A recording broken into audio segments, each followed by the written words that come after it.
ሰላም ሰላም ፋሚሊ፣ ያው እንግዲህ ዛሬም ተገናኝተናል እንደባለፈው አዲስ እንግዳ አለን። ዛሬ ደግሞ የጨርቆሱ ብላክ ቢኒያም ብላክ ነው ያለው። እንግዲህ አሪፍ ጥሩ ቆይታ ይኖረናል። ሀሳብ አስተያየት ካላችሁ አስቀምጡ። በጣም ነው የማመሰግናችሁ። ሰላም ሰላም ፋሚሊ፣ ያው ዛሬ ከወንድሜ ጋር ነው ያለሁት፣ ቢኒያም ብላክ ጋር ነው ያለሁት። ያው ጥሩ ቆይታ ነው የምናደርገው፣ ደስ የሚል ቆይታ እናደርጋለን። ያው ተከታተሉን፣ ባይለኛው ተከታተሉን። ቢኒ በጣም ዳዳይ አክብር ድረስ አክብረን ስለመጣን አመሰግናለሁ። ጥሩ ጭውውት እናደርጋለን ብዬ አስባለሁ እና ያው ሁላችሁም እንግዲህ በጥሞና ተከታተሉኝ ነው የምለው። ቢኒያችን እስኪ እንደ ጨርቆስ ልጅናችን ስለ ጨርቆስ እስኪ ምንድን ነው የምትናገረው? አላለ ያለ ፍቅርን ስለማውቀው ማለት ነው። እና ጨርቆስ ለኔ በቃ ላይፍ ህይወቴ ነው። ወለድኩበት ያደግኩበት የወለድኩበት ብዙ ነገር ነው እና ጨርቆስን ብዙ ሰው ተናግሮታል።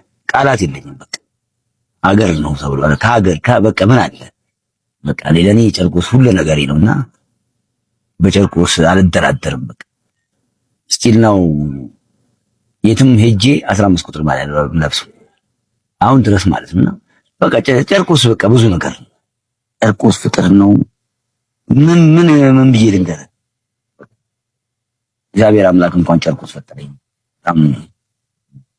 በጣም ቢኒያችን እኔም ስለማቅ ነው እና ለጨርቆስ ያለ በብዛት እንትን ትላለህ፣ ትቆጫለህ፣ ትቆረቆራለህና በጣም ያን የጠየኩ ያለን ስሜት እንትን እንድል ነው። ወደ እንትኑ ስንገባ ያው አብዛኛ ነገር የምናወራው ስላለው ስለ ኳስ አለ አይደለ? ጨርቆስ ላይ ምን ያህል ምርጥ ስማችን አለ አይደለ? እኛ አንዳንዴ የማይሆን ስም ነው የሚሰጠውና ምን አይነት ጀግና ሰዎች እንዳሉበት ደግሞ እንትን የምንልበት የምንወያይበት ነው። ከአንተ ልጀምርና የት ክለብ ተጫውተሃል? አዎ ሲጀመር ከዚህ በፊትም ተናግሬያለሁ። እኔ እግዚአብሔር ፈቅዶልኝ ነው በልጅነቴ ነው ወጣሁት ማለት እችላለሁና በቃ ጠዋት ወጥቼ እኔ ማታ ነው የምገባው እና አጋጣሚ ጠዋት ወጥቼ ኳስ ልጫወት ነው የምሄደው። ኳስ ልጫወት ሲሄድ ሲሜዳ ሄድኩኝ። ሲሜዳ ሲሄድ ነፍሳቸውን ይማር ጋሽ ታዴ እያሰሩ ነበርና ዝም ብዬ ገባሁ። በቃ ዝም ብዬ ስገባ ጋሽ ታዴ ጎበዝ ግራኝ ልጅ ነው ከየት ነው የመጣው ብለው ቀላቀሉ። የዛታ ስንቀላቀል ነፍሱን ይማር ሊሻን አበበ ነበረ፣ ሚሊሻ ጉዳና ብዙ ልጆች ነበሩ። ትልልቆቹ ደግሞ እነ ተክሌ ብርሃኔ ነበሩና ያው መሰረቴ የጀመርኩት ኳስ ጋሽ ታዴ ጋር ነው። ጋሽ ታዴ ጋር መያዝ ማለት ደግሞ ለእግር ኳስ ተጫዋች የሚታወቅ ነገር ነውና ከጋሽ ታዴ ጋር ሰርቼ ያው ነፍሳቸውን ይማር አሁንም ጋሽ አለማየሁ አመዱ አባት የአመዱ አባት ጋር ዙር ነበረ። አመዱ አባት ጋር ብዙ ታለፈና ከዛም በኋላ ለጋር ፍሬ የሚባል ቡድን ተመሰረተ። ለጋር ፍሬ ቡድን ተመሰረተ። ፍቃዱ አለ አሁን በዚህ አጋጣሚ ፍቄም ቴንኩ ለማለት ወዳለሁ። ለጋር ፍሬ ሲመሰረት ከየአንዳንዱ ሰፈር ልጆች ምናምን የሰፈር ልጆች አሉ፣ ብዙ ልጆች አሉ። ለጋር ፍሬ ውስጥ ብዙ በቃ እዚህ ደረጃ እንድንደርስ ያደረጉን ነፍሱን ይማር ኦኬሎ ነቁጭጬ እኛም ሰፈር ደግሞ 13 ቀበሌ እነ ስለሺ 13 እና 12 ተጫወተ ማለት ተጋደሉ ማለት ነው።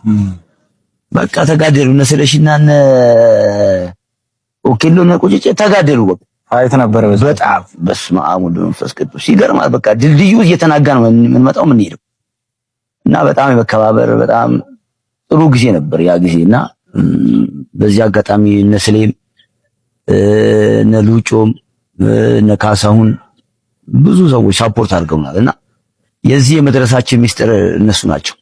በዚህ ሰዓት በዚህ አካል ብቃት በዚህ ሁኔታ የተገኘሁት እግር ኳስ ስለተጫወትኩ ብቻ ነው። ከብዙ መንገድም ስላራቀኝ ነው ያ ነገር ነውና በዚህ አጋጣሚ ራሱ የኤርሚያስ ጌታቸው የጨቡድ መሰረት ነው ለጋር ልጆች እነ ደረጀ ባሪያው እነ ኩኩሻን እነ ቡጥቃን እዚህ እንዲደርሱ ያደረጉት የኤርሚያስ አባት ጌታቸው ጨቡድ ይባላል። ባህር ዳር ነው ያለው።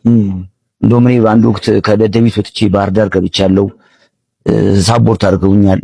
ከዛም ሲጀመር እኔ መድን ነው የገባሁት።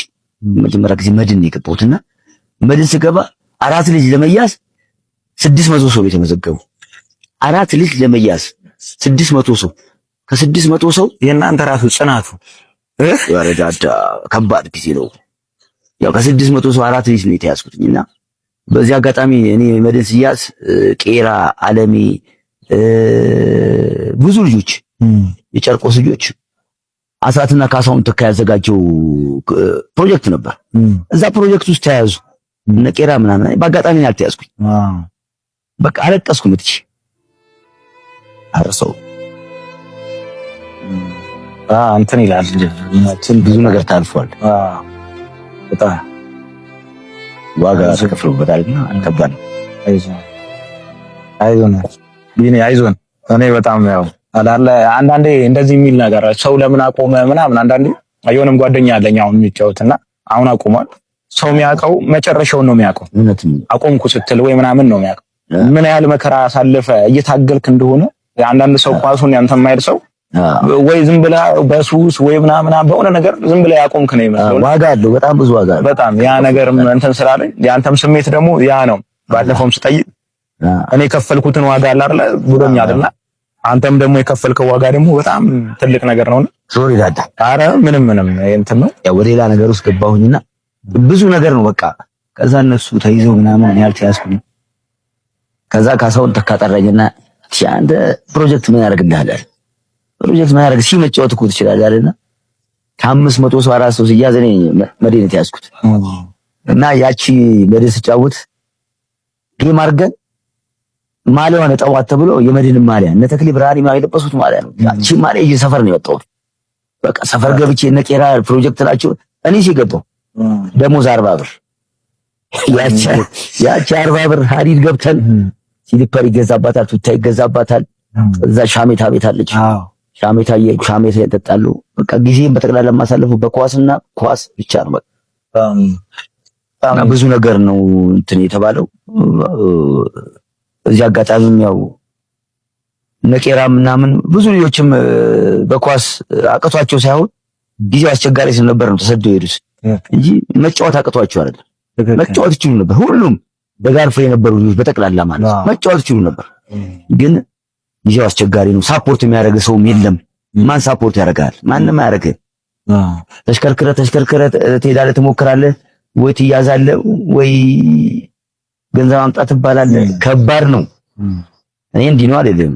ኳስም ያስቆመኝ የሰፈሬ ልጅ ደላላው ማለት ነው። እውነት ነገር ይካል ኳስ ያቆመኝ የጨርቆስ ደላላ ነው። ኳስ እንዳቆም ያደርገኝ ለምን? ለሰዎች ብዬ ነው። እና ብዙ ታሪክ አለው። ሻሸመኔ እጄ ተጫውቻለሁ፣ ባህር ዳር እጄ ተጫውቻለሁ። መጨረሻ ላይ ነው ደደቢት የመጣሁት። ደደቢት ስመጣ ኦቺና ዮናስ አርአያ ነበሩና በቃ ለምን እነ ዮዋና ለምን እኛ ጋር ትቀላቀል ምናምን ነገር አለ። በቃ ዝም ብለን ከነሱ ጋር ልቀላቀል ድጋሚ ደግሞ ወደ ደደቢት። ከደደቢት ደግሞ ተሰብስቦ ያ ሁሉ ነገር ሆኖ ከፍተኛ ዲቪዥን፣ ከከፍተኛ ዲቪዥን ደግሞ ብሔራዊ ሊግ፣ ከብሔራዊ ሊግ ደግሞ ፕሪሚየር ሊግ እስከ ማስገባት ደረጃ የደረሰው እኛው ጨርቆስ ልጆች ነንና ጥሩ ጊዜ ነው ያሳለፍነው። በዚህ አጋጣሚም እንደውም እንዳረሰው ኃይሉ ሰሞ የሚባል የደቡብ አፍሪካ የሚኖር ልጅ አለና እሱ በጣም ሳፖርት አድርጎልኛል። በጣም በዚህ ደረጃ እንድደርስ ትልቁን ነገር ያደረገልኝ ኃይሉ ሰሙን በጣም አመስግንልኝ። በጣም አመሰግናለሁ። ክብረት ይስጥልኝ። እንደውም አብሬ የተጫወትኳቸው ጓደኞቼ፣ ወንድሞቼ የለጋር የጨርቆስ ልጆች ታንኪው እኔ እዚህ እንድደርስ የነሱም እንትን አለበትና ታንኪው። እንደውም ወንድሜን በዚህ አጋጣሚ ጥሩ ሰውንም ላመሰግን እወዳለሁ። እኔን ተከትሎ ነው ከምንም አይነት ሱስ ርቆ እኔን ተከትሎ ነው። እኔ መድንቢ ስገባ እሱ መድንሲ ተያዘ። አይኖት አንተ መድንቢ እኔ መድንሲ ምን ያደርግልኛል ተክለ ሃይማኖት ስራ ቢሰራል ብሎ ወደ ስራ ሄደን በዛው ስደት ሄደ። እኔ ጥሩ ሰው በጣም ያው ብዙ ሰው ስደት ያሉት ልጆች በብዛት ይናገራሉ። ባለፈውም ጊዜ እያወራን ነበርና ስደት ያሉ እንዳለ እውነት የጨርቆስ ልጆች ጥሩ ሰውን በጣም ሁሉም ያመሰግኑት። በእነሱ ስም ደግሞ እኔም አመሰግናለሁ። ባለበት ሰላም ይብዛ ብያለሁ። ጥሩ ሰው የሆነ ቀን ደግሞ ቁጭ ብለን ደግሞ የምናወራበት ቀን ደግሞ ይመጣል። ባለበት ብቻ ሰላም ይብዛ ነው የምለው።